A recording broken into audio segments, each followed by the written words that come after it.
अब तक की 5 अहम खबरें। मध्य प्रदेश में एक मुस्लिम शख्स को कुछ लोगों ने जबरदस्ती अगवा कर उसे मारने के साथ साथ चटवाए अपने पैर।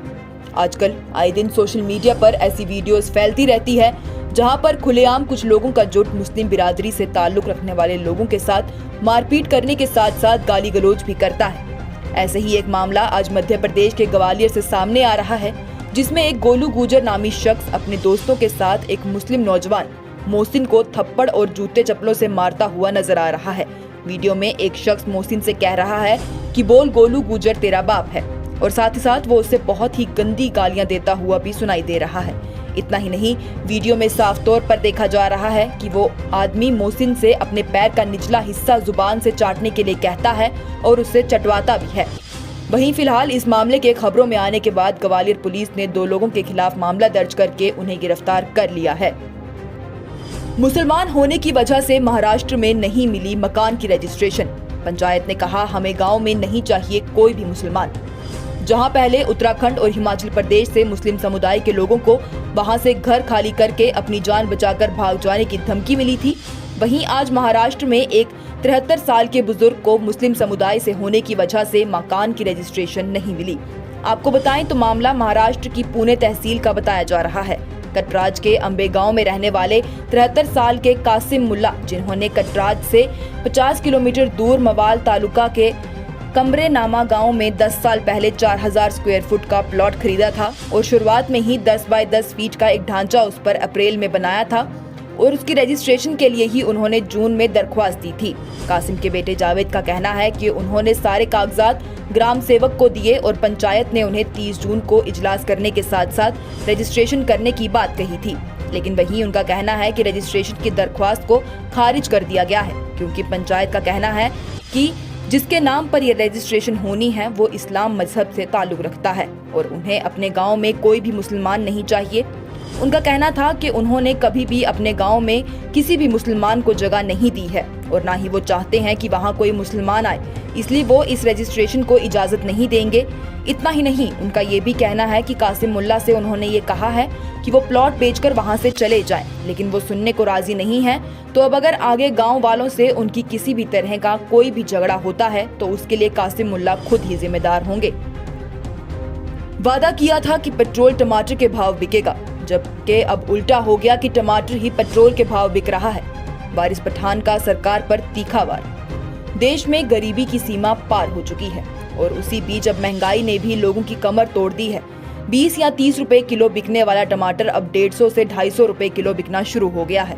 टमाटर हर सब्जी के बीच में स्वाद की वजह होता है और वहीं अब बेहद महंगा हो गया है। इस तरह टमाटर के दाम बढ़ने से लोगों को बड़ी परेशानी का सामना करना पड़ रहा है। लोग इसे लेकर सरकार से बेहद नाराज हैं।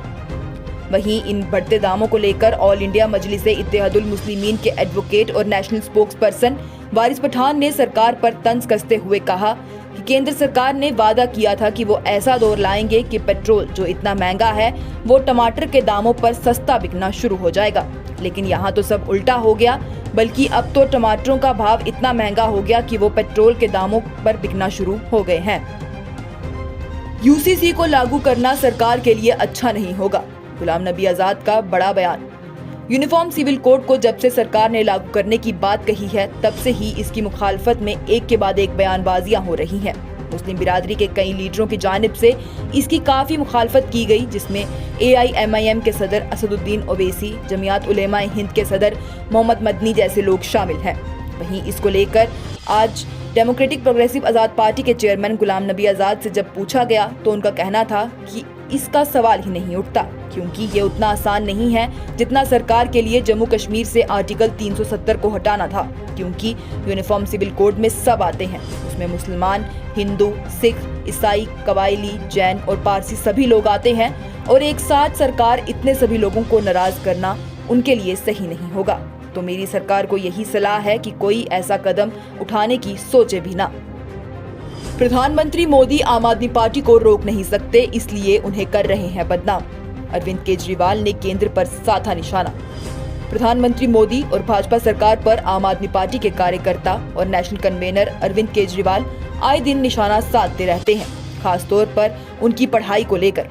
आपको बताएं तो कल रात को ईडी की तरफ से ये बयान दिया गया था कि उन्होंने मनीष सिसोदिया की 52 करोड़ की संपत्ति को जब्त कर लिया है।